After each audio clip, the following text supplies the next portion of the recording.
দেশ গড়তে জুলাই পদযাত্রা কর্মসূচির অংশ হিসাবে ২৪ জুলাই বৃহস্পতিবার ব্রাহ্মণবাড়িয়া পদযাত্রা শেষে পথসভা করে জাতীয় নাগরিক পার্টি।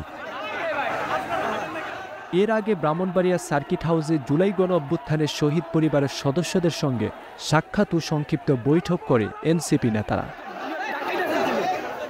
দুপুর ১১:১২টার দিকে শহরের জেলা পরিষদ এলাকা থেকে এনসিপির পদযাত্রা শুরু হয়। পদযাত্রাটি শহরের প্রধান সড়ক প্রদক্ষিণ শেষে জাতীয় বীর আব্দুল মাখন পৌরমুক্ত মঞ্চে গিয়ে শেষ হয়।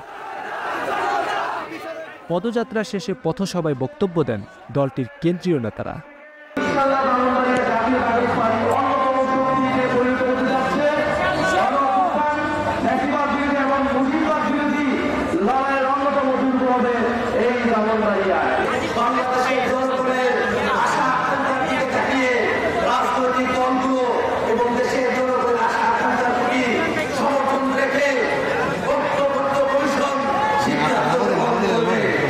পথসভায় এনসিপির দক্ষিণাঞ্চলের মুখ্য সংগঠক হাসনাত আব্দুল্লাহ বলেন, মাইলস্টোনকে পুঁজি করে আওয়ামী লীগ পুনর্গঠন হচ্ছে।